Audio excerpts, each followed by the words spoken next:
ಇತ್ತಲಕ್ಕೆ ಕರಿಬೇಡ ಮಾಮ ಅಂತ ಆಡಿದ್ದಾರೆ, ಇಂಥವೇ ಇಟ್ಟಾಗೋದು ಏನೇಳಿ.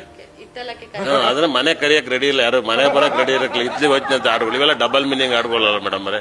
ಇತ್ತಲಕ್ಕೆ ಕರಿಬೇಡ ಮಾಮ ಅಂತಾರೆ ಏನೇಳಿ, ಮಾಮ ಮನೇಲೆ ಸಾಕಾಗಿದ್ದು ಇತ್ಲಿಗೆ ಕರಿತಿ ಅಂತ ಹೇಳೋ ತರ ಆಡುಗಳು ಇವೆಲ್ಲ ಏನೇಳಿ. ಇವೆಲ್ಲ ಡಬಲ್ ಮೀನಿಂಗ್ ಆಡುಗಳನ್ನ. ನಿನ್ಗೊಂದ್ ಮಾತು ಹೇಳ, ನೀನೇನು ಅನ್ಕಮಲ್ಲ ಅಂದ್ರೆ ಹೇಳ್ತೀನಿ. ಏನು ಅನ್ಕಮಲ್ಲ ಹೇಳ. ನಿನ್ಗೆ ನಿನ್ನ ಹೆಂಡತಿ ಅಂದ್ರೆ ಇಷ್ಟನೇ ಆದ್ರೆ ನೀವು ಅಮ್ಮ ಅಂದ್ರೆ ಇಷ್ಟನ? ಏನ್ ಮಾತಾಡ್ತೀಯಲ್ಲ, ನಮ್ಮ ಅಮ್ಮ ಅಂದ್ರೆ ಇಷ್ಟ. ಮತ್ತೆ ನಿನ್ನ ಹೆಂಡತಿ ನನಗೆ ಕೊಟ್ಬಿಡಲ್ಲ.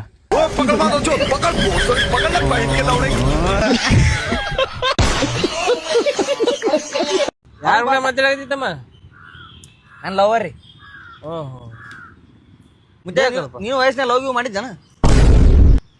ನೀವು ಲವ್ಗಳು ಬಾಳ ಮಾಡ್ತಿರೋ ಮತ್ತೆ ನಮ್ ಡೈರೆಕ್ಟ್ ಗಜ್ಮಾನೆ. ಗಜ್ಮಾ ಅಂದ್ರ ಮತ್ತೆ ಗಜ್ಮಾ ಅಂದ್ರ ಗಜ್ಮಾ ಅದೊಂಥರ ಭಾಷೆ, ಅರ್ಥ ಆಗೋ ರೇಟ್. ನಾವ್ ಹಿಂಗ್ ಲವ್ ಆಗ ಮಾಡ್ಕೊ ಡೈರೆಕ್ಟ್ ಗಜ್ಮಾ. ಗಜ ಮಾಡಿ ಎದ್ದು ಬಿಡು. ಸುಮ್ನೆ ತಲೆ ಕೆಡ್ಸೋ 4 ತಾಸು 2 ತಾಸು ಕೂತ್ನ್ಯಾ ಮಾತಾಡಿದೆ, 8 ತಾಸು ಮಾತಾಡಿದೆ. ನೀವು ಮಾತಾಡಿ ಅಲ್ಲಿ ಬರ್ತೀರಿ, ನಮ್ ಡೈರೆಕ್ಟ್ ಮಾಡ್ಕೊಂಡು ಹೋಗ್ಬಿಡ್ತೀವಿ. ಎಲ್ಲಿ ಕಿರಿಕಿರಿ ಇದೆ 8 ತಾಸು ಮಾತಾಡೋ ಲವ್ ನಾ ಫೀಲ್ ಮಾಡ್ಬೇಕು ಮತ್ತೆ. ಅಂದ್ರೆ ಮನುಷ್ಯ ಮಾಡ್ರಿ ನೀವು ಮಾಡ್ರಿ, ಕೆಲಸ ಬಗ್ಗೆ ಸೇರೈತ್ ಮಾಡ್ರಿ. ನೀವು ಮಾಡಿ ಲವ್ ಫೀಲ್ ಮಾಡು. ಮಗ್ಲ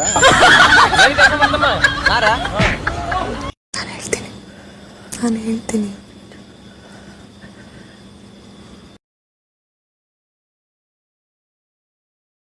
ನನಗೆ ನನ್ ಮನ್ಸು ಬೀಚ್ ಅಲ್ಲ, ಡಸ್ಟ್ಬಿನ್ ಅಲ್ಲ.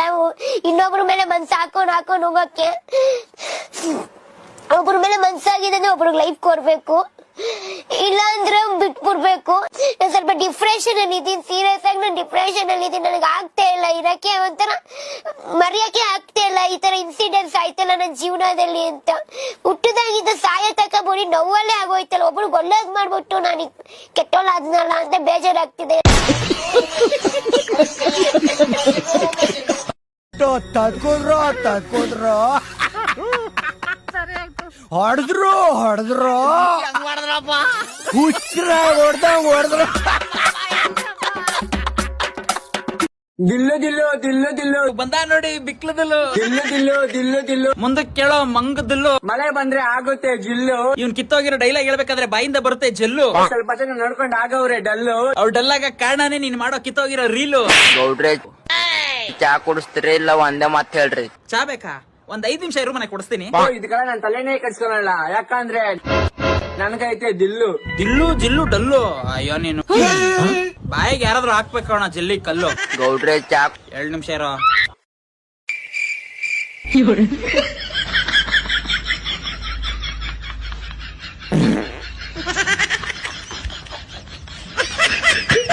ಗೌಡ್ರೆ ಏಯ್ ಬರ, ಅವಾಗ್ಲಿಂದ ಚಾ ಚಾ ಚಾ ಅಂತ ಒಂದೇ ಸಮನೆ ಬಡ್ಕದ ಇದಲ್ಲ, ಕೊಡ್ತೀನಿ ಬಾ. ಒಂದ್ ಡೈಲಾಗ್ ಹೇಳ್ತೀನಿ. ಡೈಲಾಗ್ ಹೇಳ್ತೀಯ ಮನೆ? ಹೇಳು. ಅದನ್ನ ಹೆಂಗಾಯ್ತು ಹೇಳಿ. ಹೇಳ್ಬೇಕಾ? ಗೊತ್ತಾ ಇಲ್ವಾ ಏನ್ ಮಾಡೋದು? ಒಂದ್ ಕೆಲ್ಸ ಮಾಡು, ನೀನು ಡೈಲಾಗ್ ಹೇಳ್ಬಿಟ್ಟು ಹೋಗಿ ಎತ್ಬಿಡು. ಜಾಸ್ತಿ ಟೋಟಲ್ ಮಡಿಕಬಾರ್ದು, ಒಳ್ಳೇದಲ್ಲ. ಈ ಹೊಲ ನಂದು. ಹೊಲ ನಿಂದ? ಕೇಳ್ದವ್ರು ಬಂದು ಕಿತ್ಕೊಳ್ರಿ ನಂದು. ಕಿತ್ಕೊಳಕ್ಕೆ ನಿಂದು? ಇನ್ನು ನಿನ್ನ ಹತ್ರ ಇರೋದು ಬಲ್ಲಿದೇ ಇರೋ ಒಣ ದ್ರಾಕ್ಷಿಗಳು ಕಣೋ ಪೆದ್ದು. ಚೆನ್ನಾಗದೆ ಈ ತರದ್ ಇನ್ನೊಂದ್ ಯಾವ್ದಾದ್ರು ಡೈಲಾಗ್ ಇದ್ರೆ ಹೇಳ. ಗೌಡ್ರೆ ಚಾ ಕುಡಿಸ್ತೀರಿ ಇಲ್ಲ ಒಂದೇ? ಹೀರೋ ಕೊಡಿಸ್ತೀನಿ. ಒಂದ್ ಡೈಲಾಗ್ ಹೇಳ್ತೀನಿ, ಅದ್ ಹೆಂಗಾಯ್ತು ಹೇಳಿ ಫ್ರೆಂಡ್ಸ್. ಹೇಳಕ್ಕಂತ ಹೇಳ. ಮಾಡಿ ಮೇಲೆ ಮೇಘನ ಕೊಡ್ತೀಯಾ ನಿಮ್ಮ ಅಕ್ಕನ? ಮೇಘನ ಕೊಡ್ಬೇಕಂದ್ರೆ ಅವ್ರ ಅಕ್ಕನ ನೀನ್ ಸೀಡ್ಕೋಬೇಕು. ಬರ್ತಾ ಇರೋ ಮೊಗಲಿರೋ ಗೊಣ್ಣೆನ ವೈನ ಕಲಿಬೇಕು ತಿಕ್ಕಾನ. ಗೌಡ್ರೆ ಚಾ ಏಯ್ ಯಾವ ಚಾನು ಇಲ್ಲ ಕಾಚಾನು ಇಲ್ಲ, ಹೋಗ. ಕುಡ್ಸಲ್ರಿ? ಮನುಷ್ಯ ಇದ್ರಿ ದಾನ ಇದ್ರಿ? ಇದು ಪರ್ಸನಲ್ ಅಲ್ಲ ಫ್ರೆಂಡ್ಸ್, ಇದು ಕಾಮಿಡಿಗೋಸ್ಕರ. ನನ್ನ ಸಿದ್ದರಾಮಯ್ಯ ಚಿನ್ನ ಕಂಡ್ರಮ್ಮ, ನನ್ನ ಸಿದ್ದರಾಮಯ್ಯ ಬಂಗಾರ ಕಂಡ್ರಮ್ಮ.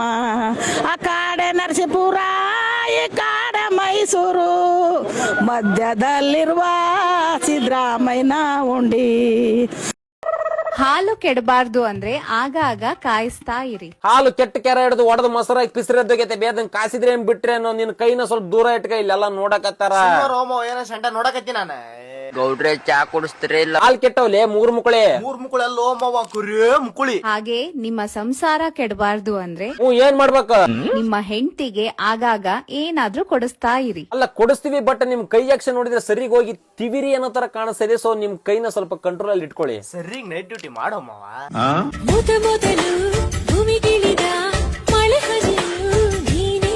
ಮಳೆ ಹನಿ ನಾನು, ಮಳೆ ಹನಿ ಬಿದ್ಮೇಲೆ ಹುಟ್ಟಿರೋ ಮಶ್ರೂಮ್ ನೀನು. ಮಶ್ರೂಮ್ ಅಂದ್ರೆ ನಾಯಿ ಕೊಡೆಲೆ. Once more please. ನೀವೇನು ಚಿಂಬಕ್ ಹೋಗ್ಬೇಡಿ, ಸಾರಿ ಚಿಮ್ಸಕ್ ಹೋಗ್ಬೇಡಿ. ಚಿಮ್ಸಿದ್ದಾನಿ ಇಲ್ಲಿ ಸಿಡಿತೈತೆ ಓಮವ.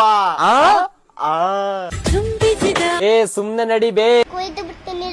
ಗೌಡ್ರೆ ಚಾ ಕುಡಿಸ್ತೀರಿ ಇಲ್ಲ ಒಂದೇ ಮಾತ್ ಹೇಳ್ರಿ. ಆ ಹಾಲ್ ನೋಡಿದ್ರೆ ಕೆಟ್ಟ ಕ್ಯಾರ್ ಆಡತೈತಿ, ಈ ಹಾಲ್ ನೋಡಿದ್ರೆ ಚಿಮ್ಸಕತೈತಿ, ಇವ್ನಿ ನೋಡಿದ್ರೆ ಚಾ ಕೊಡೆ ತಿಂಡಿ 5 ರೂಪಾಯಿ ಕೊಟ್ಟು ಕುಡಿ ಹೋಗಲೆ ಪೌಡೆ. ಅಪ್ಪ ನಡಿ ಕುಡಿ ನಡಿ. ನಡಿಯಲೆ ನಡಿ.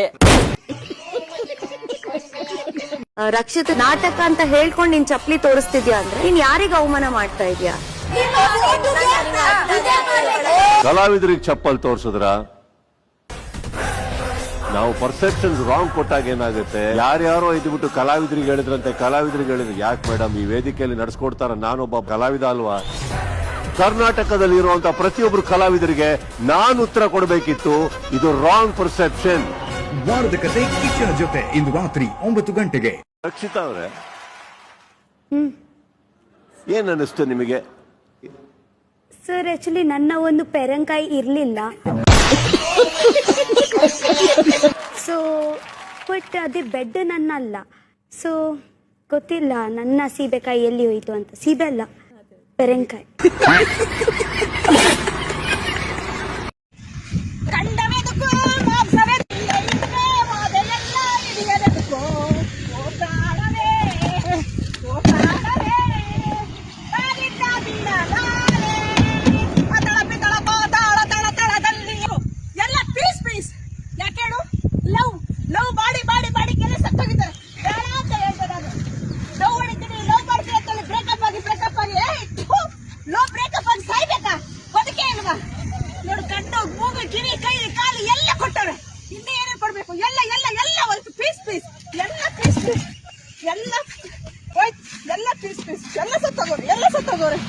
ಒಳಗಡೆ ಇದ್ರು ಹುಲಿನೇ, ಬೋನಲ್ಲಿದ್ರು ಬಂದು ನೋಡ್ರಿ ಹಂದಿ.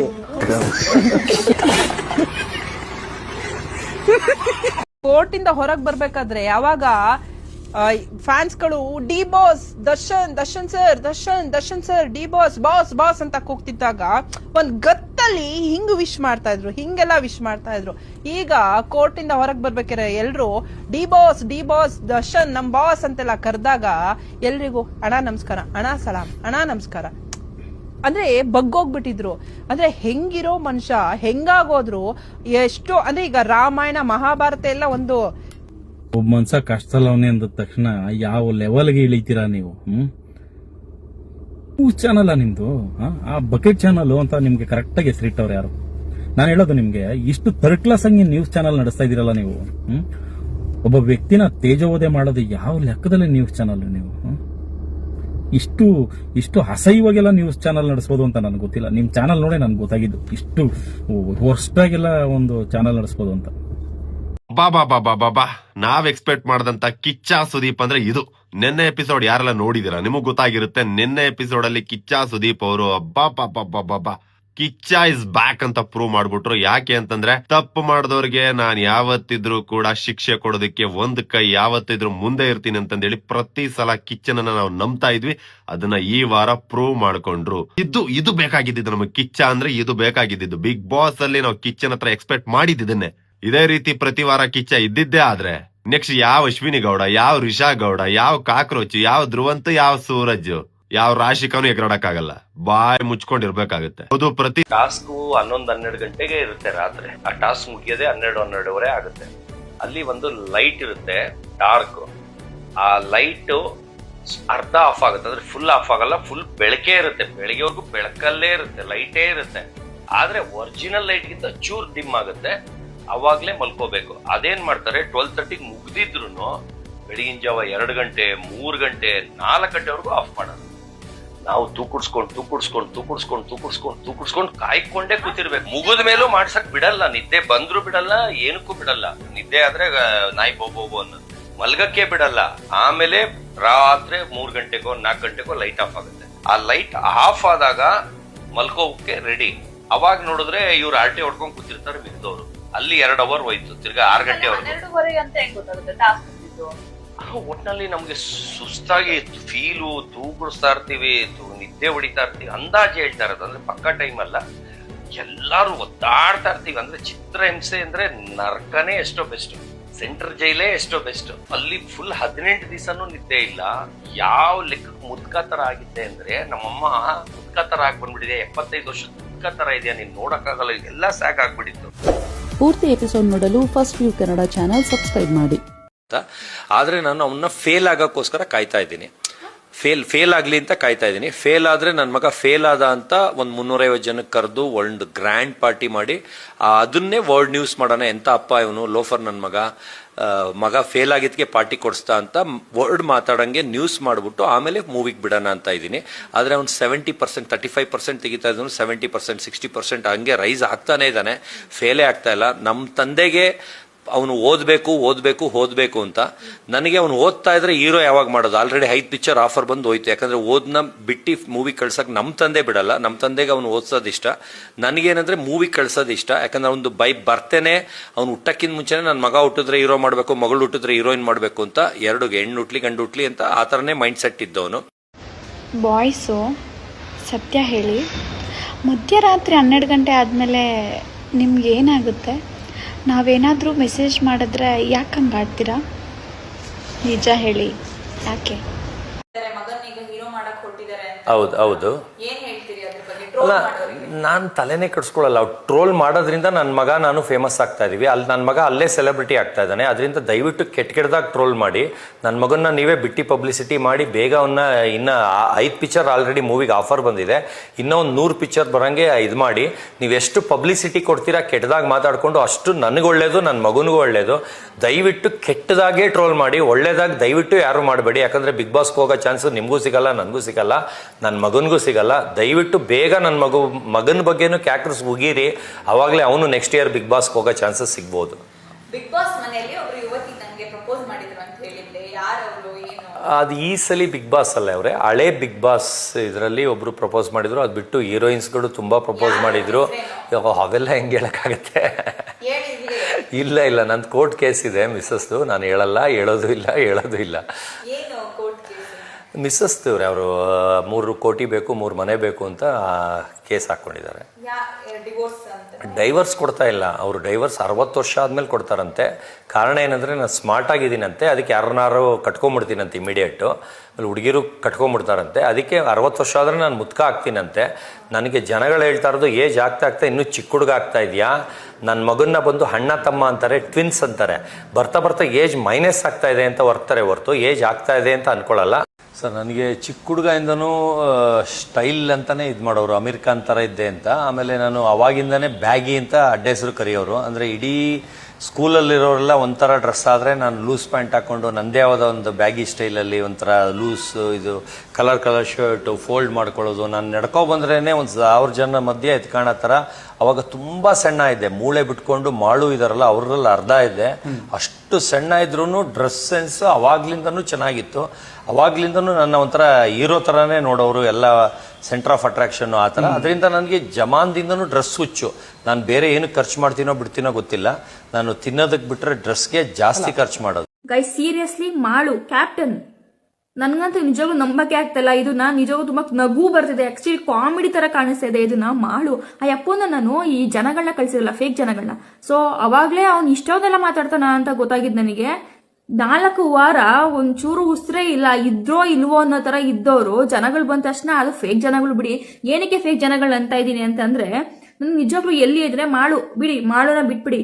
ರಿಷಿಕಾ ಅವಳು ಬಂದಾಗೂನು ಜನಗಳು ಹೆಂಗ್ ಕಿರ್ಚ್ತಾ ಇದ್ರು ಅಂತಂದ್ರೆ ನಾನು ಅಲ್ಲೇ ಫಿಕ್ಸ್ ಮಾಡ್ಕೊಂಡೆ. ಪಕ್ಕ ಎಲ್ಲ ಪೇಮೆಂಟ್ಗಳು ಎಲ್ಲಾನು ಒಂದು 500 ರೂಪಾಯಿ ಇಲ್ಲ 1000 ರೂಪಾಯಿ ಕೊಟ್ಟು ಕರ್ಕೊಂಡ್ಬಂದು ಕೂರ್ಸಿರ್ತಾರೆ. ಅಂಡ್ ಎಲ್ಲ ಮುಂಚೆನೆ ಮ್ಯಾಚ್ ಫಿಕ್ಸಿಂಗ್ ಮಾಡ್ಬಿಟ್ಟಿರ್ತಾರೆ. ಬಿಗ್ ಬಾಸ್ ಅವ್ರು ಹೆಂಗೆ ಅಂತಂದ್ರೆ ಇವ್ರು ಮಾತ್ರ ಮ್ಯಾಚ್ ಫಿಕ್ಸಿಂಗ್ ಮಾಡ್ಕೊಬಹುದು, ಅದೇ ಒಳಗಡೆ ಯಾರಾದ್ರೂ ಮ್ಯಾಚ್ ಫಿಕ್ಸಿಂಗ್ ಮಾಡ್ಕೊಂಡ್ರೆ ಅದು ದೊಡ್ಡ ಅಪರಾಧ ಅನ್ನೋ ತರ ಮಾತಾಡ್ತಾರೆ. ಇವರೇ ಸರಿ ಇಲ್ಲ ಅಂತಂದ್ಮೇಲೆ ಒಳಗಡೆ ಕಂಟೆಸ್ಟೆಂಟ್ ಸರಿ ಇರ್ತಾರೆ ಅಂತ ಏನ್ ಗ್ಯಾರಂಟಿ? ಅಂಡ್ ಬಿಗ್ ಬಾಸ್ ಈಗ ಒಂದು ಕ್ವಶನ್, ಇಷ್ಟೊಂದು ಜನ ಸುಮ್ಮನೆ ದುಡ್ಡು ಕೊಟ್ಟು ಕರ್ಸ್ಕೊಂಡು ದುಡ್ಡು ವೇಸ್ಟ್ ಮಾಡ್ಕೊಳ್ಳೋ ಬದಲು ನೀವೇ ಒಂದು ಫಿಕ್ಸ್ ಮಾಡ್ಕೊಬೋದಲ್ಲ, ನನಗೆ ಇವರೇ ಕ್ಯಾಪ್ಟನ್ ಆಗಬೇಕು ಅಥವಾ ಇವರೇ ಕಪ್ ಗೆದ್ಕೊಂಡು ಹೋಗ್ಬೇಕು ಅಂತ ನೀವೇ ಫಿಕ್ಸ್ ಮಾಡಿ ಒಂದು ಅನೌನ್ಸ್ ಮಾಡ್ಬಿಡಿ. ಸುಮ್ಮನೆ ದುಡ್ಡೇನಕ್ಕೆ ವೇಸ್ಟ್ ಮಾಡ್ತೀರಾ? ಯೋಗ್ಯತೆ ಇರೋರಿಗೆ ಕೊಡೋದಕ್ಕಿಂತ ಯೋಗ್ಯತೆ ಇಲ್ದಿರೋರಿಗೆ ಕೊಡೋದು ಜಾಸ್ತಿ. ಈ ಸರಿ ಬಿಗ್ ಬಾಸ್ ಅಂತೂ ನಿಜವಾಗ್ಲೂ ತುಂಬಾ ನೋಡೋದಕ್ಕೆ ಒಂಥರ ಅನಿಸ್ತಾ ಇದೆ. ಅಂಡ್ ಮನೇಲಿರೋ ಕಂಟೆಸ್ಟೆಂಟ್ಗಳು ಅಷ್ಟೇ ಅವ್ರ ಬಗ್ಗೆ ಸರಿಯಾಗಿ ಕ್ರಮಗಳೇ ತಗೊಂತಲ್ಲ. ಸುದೀಪ್ ಸರ್ ಬಂದು ಹೇಳಿದ್ರು ಮತ್ತೆ ಅದೇ ತರನೇ ಆಡ್ತಾ ಇದ್ದಾರೆ ಅವರು. ಅಂಡ್ ರಿಷಾ ಅವಳು ಹೊಡೆದಿದ್ದಾಳೆ, ಗಿಲ್ಲಿಗೆ ಹಲ್ಲೆ ಮಾಡಿದ್ದಾಳೆ. ಸೊ ಅದನ್ನ ಸೀರಿಯಸ್ ಆಗಿ ತಗೊಂಡಿಲ್ಲ, ಏನು ಸೀರಿಯಸ್ ಆಗಿ ತಗೊಂಡಿಲ್ಲ. ಅಂಡ್ ಅಶ್ವಿನಿ ಅವರು ಎಸ್ ಕ್ಯಾಟಗರಿ ಅಂತ ಮಾತಾಡಿರ್ತಾರೆ, ಅದ್ರದ್ದು ಸೀರಿಯಸ್ ಆಗಿ ತಗೊಂಡಿಲ್ಲ, ಒಂದು ಸಾರಿ ಕೂಡ ಕೇಳಿಸಿಲ್ಲ. ಬಿಗ್ ಬಾಸ್ ಏನ್ ಮಾಡ್ತಾ ಇದೆ ಅಂತ ನಿಜವಾಗ್ಲೂ ನನಗೆ ಅರ್ಥ ಆಗ್ತಾ ಇಲ್ಲ. ನಿಜವಾಗ್ಲೂ ನೋಡೋದಕ್ಕೆ ಒಂಥರ ಅನಿಸ್ಬಿಟ್ಟಿದೆ, ಅಷ್ಟು ಬೇಜಾರಾಗಿ ಹೋಗ್ಬಿಟ್ಟಿದೆ. ಅಂಡ್ ಮಾಳು ಅವ್ರದಂತೂ ನಾನು ನೋಡೇ ಇಲ್ಲ ಬಿಗ್ ಬಾಸ್ ಅಲ್ಲಿ, ಅವ್ರು ಇದಾರೋ ಇಲ್ವೋ ಅನ್ನೋದೇ ಗೊತ್ತಿಲ್ಲ ನಿಜವಾಗ್ಲೂ. ಮಲ್ಲಮ್ಮ ಆದ್ರೂ ಸ್ವಲ್ಪ ಆಕ್ಟಿವ್ ಆಗಿ ಇದ್ದು ಓಡಾಡ್ತಿರೋದನ್ನ ನೋಡಿದ್ವಿ. ಅಂಡ್ ಮಾಳು ಅಂತೂ ನಿಜವಾಗ್ಲೂ ನಾನು ಎಲ್ಲೂ ನೋಡೇ ಇಲ್ಲ. ಸೊ ಏನಕ್ಕೆ ಕ್ಯಾಪ್ಟನ್ ಆದ್ರು, ಅದು ಹೆಂಗ್ ಕ್ಯಾಪ್ಟನ್ ಆದ್ರು ಅನ್ನೋದು ನಿಜವಾಗ್ಲೂ ಗೊತ್ತಿಲ್ಲ. ಫೇಕ್ ಅನ್ನ ಕರ್ಕೊಂಬರೋದು ಇವರೇ ಬರೆಯೋದು, ನಿಜವಾಗ್ಲೂ ಇದೆಲ್ಲ ನೋಡಿದ್ಮೇಲೆ ಪಕ್ಕ ಬಿಗ್ ಬಾಸ್ ಸ್ಕ್ರಿಪ್ಟೆಡ್ ಅಂತ ನಿಜವಾಗ್ಲೂ ಅನಿಸ್ತಿದೆ. ಅಂದ್ರೆ ಇಷ್ಟೊಂದೆಲ್ಲ ಮಾಡಿರೋದು ನೋಡಿದ್ಮೇಲೆ ನಿಜವಾಗ್ಲೂ ಹಂಗೆ ಫೀಲ್ ಆಗೋದು ಜನಗಳಿಗೆ, ನೋಡ್ತಾ ಇರೋರಿಗೆ. ಸುಮ್ನೆ ಫೇವರಿಸಮ್ ನೀವೇ ಮಾಡ್ಬಿಟ್ಟು ಕಳಿಸ್ಬಿಡಿ, ಅಥವಾ ಯಾರು ಒಳಗಡೆ ಬಂದ ತಕ್ಷಣ ಕಪ್ ಗೆದ್ದುಕೊಂಡು ಹೋಗೋದು ಇವರೇ ಅಂತ ಅಂದ್ಬಿಟ್ಟು ನೀವೇ ಗೆದ್ದು ಕಳಿಸ್ಬಿಡಿ. ಸುಮ್ನೆ ಏನಕ್ಕೆ ನಮ್ಗಳ ಟೈಮ್ ಎಲ್ಲ ವೇಸ್ಟ್ ಮಾಡ್ಕೊಂಡು ಸುಮ್ನೆ ನಾವ್ ಈ ಕಡೆ ನೋಡಕ್ಕೂ ಆಗಲ್ಲ, ಈ ಕಡೆ ಬಿಡಕ್ಕೂ ಆಗಲ್ಲ ಅನ್ನೋ ತರ ಏನಕ್ಕೆ ನಮ್ಮನ್ನ ಈ ತರ ಪರಿಸ್ಥಿತಿ ಸಿಗಿಸ್ತೀರಾ ಅಂತ ಗೊತ್ತಿಲ್ಲ. ಸೊ ನಿಮ್ಗೆ ಏನಂತ ಅನ್ಸುತ್ತೆ ಇದ್ರ ಬಗ್ಗೆ ಕಾಮೆಂಟ್ ಮಾಡಿ.